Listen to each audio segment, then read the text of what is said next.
Hello, I'm Kenny Baraka, your host for the fourth official World Book Day Book Club.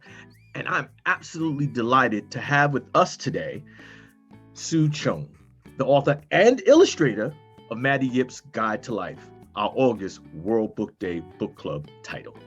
How are you doing today, Sue?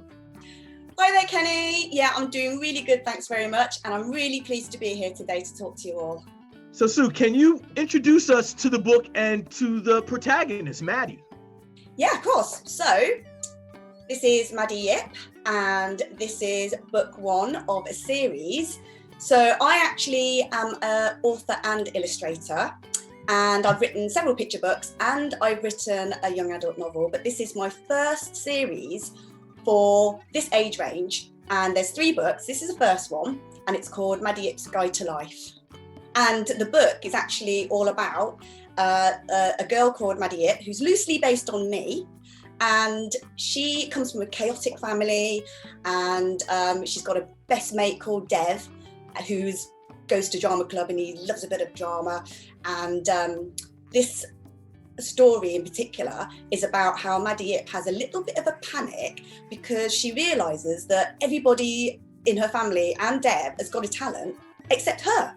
So with the help of Dev, they go about finding what it is. And she tries absolutely everything. So from, playing various instruments to breakdancing to baking really horrible, disgusting cakes. And they're all absolute disasters. But at the end of the day, she accidentally finds out what she's good at, which is actually just making people laugh. And I think that's a really great talent to have, actually. And she's fine with that. It makes her very happy to know that.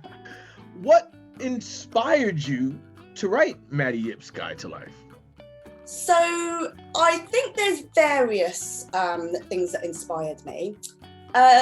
So the theme of the talent was when I was younger, I actually grew up in a Chinese takeaway. And I had to work from a very young age in the Chinese takeaway. And my parents' desire was for me to actually take over the family business when I left school. So I think I spent a lot of time trying to find out what I was good at and hoping that would kind of happen so that I didn't have to work in the takeaway because I didn't really like it there. So I didn't have to work in the takeaway when I left school. So I think I spent a lot of my childhood trying to discover what it was that I was really good at. Yeah. In order to escape the takeaway. There's a lot of pressure for kids these days to be absolutely perfect at everything. And I just wanted to kind of emphasize that you just don't have to. You can make mistakes, you can fail, and it's okay, because Maddie Yip does that a lot.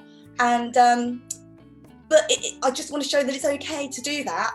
And it's okay to laugh at yourself, and it's okay to not take life so seriously.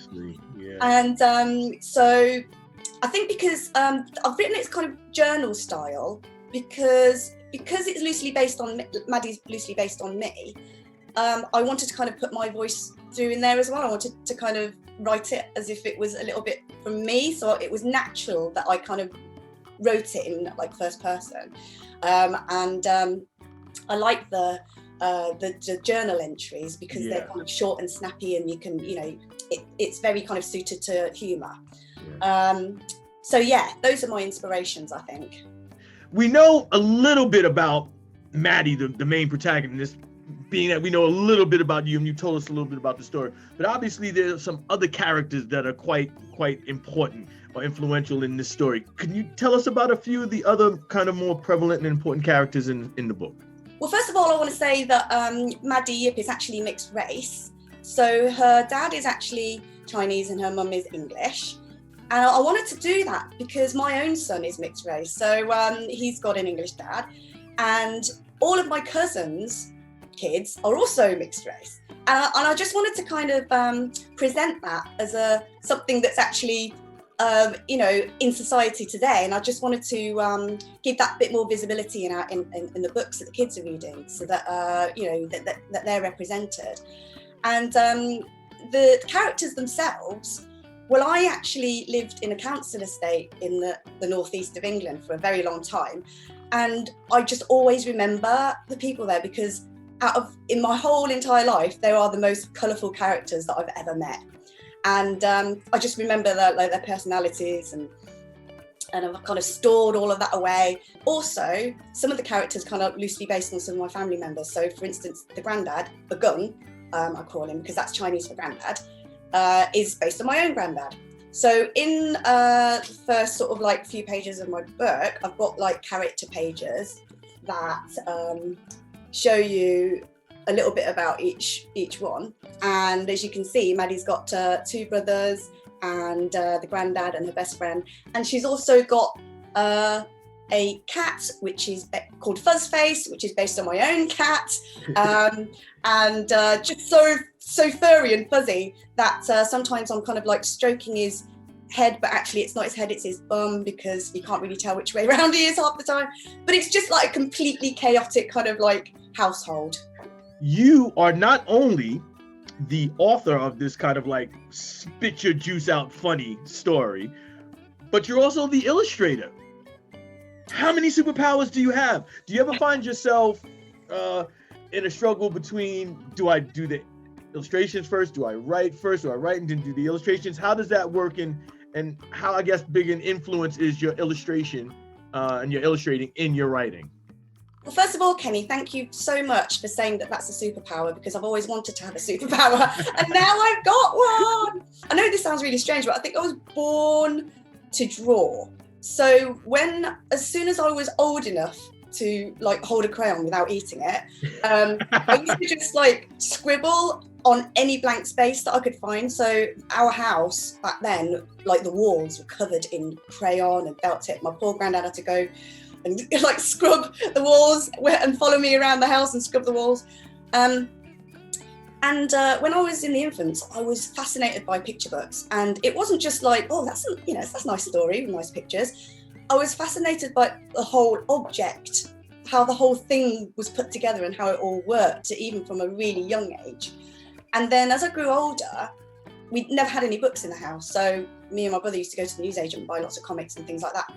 So we were like brought up on a diet of cartoons, comics and humour and all that kind of thing. And I used to draw. I think that's how I kind of learned how to kind of perfect my art, was copying cartoons out of the comics and do my own comic strips. And so I think I grew up with that whole sort of talent, I guess. So Sue, could you tell us a little bit more then about how you combine illustrating with your writing? Yes, so weirdly, even though my natural talent from birth is actually drawing, when I write a story, I actually do the writing first. I don't think of the pictures first, I do the writing first. Because when I'm writing, and I don't know if this is the same for all writers, but I actually play the scenes in my head really vividly, Technicolor, like loads of detail. And then what that does is then that helps me then drive the story further. So it's kind of like the two are intertwined. So once the manuscript's been written and sent off to the publisher, and then it comes back in a layout and they've left spaces for the pictures, that's when I work with the art director to then fill in the gaps, the spaces where the doodles will go. And then I could maybe suggest, oh, this will go on a double page spread, or this will go in a single page, or this is just a doodle. So that's like a collaboration at the end. So that's kind of how I work, yeah. We're gonna put you on the hot seat now. Ah. What is your one, shall we give you two? No, what is your one favorite book? Oh, so that's easy. And from the time that it came out to this day, and I'm quite old now, it's always been my favourite book. And it is, and I've got a copy of it here actually, as if by magic. The Secret Diary of Adrian Mole, age 13 3/4, by Sue Townsend. And I loved this book because I read it when I was 13, maybe a little bit younger, when it first came out. And the protagonist, Adrian Mole, was the first person that I could actually ever relate to, even though he was a boy and he was white, because he was a hapless, like, outcast teenager who was always trying to get his life on track, but just failing miserably the whole time. And I was like, oh my gosh, that's me. That's just me all over. But Sue Townsend was just the most brilliant writer. And she was the first person that I knew that wrote in that sort of style, which was just so dry and self-deprecating and absolutely hilarious. So she's a massive influence on the way that I write today. Yeah, so recommend. That's one of my book recommendations for maybe older kids. Yeah. If you could, what might be a tip or some suggestion or a bit of advice you might give to any young writer who is now trying to write their own diary style story?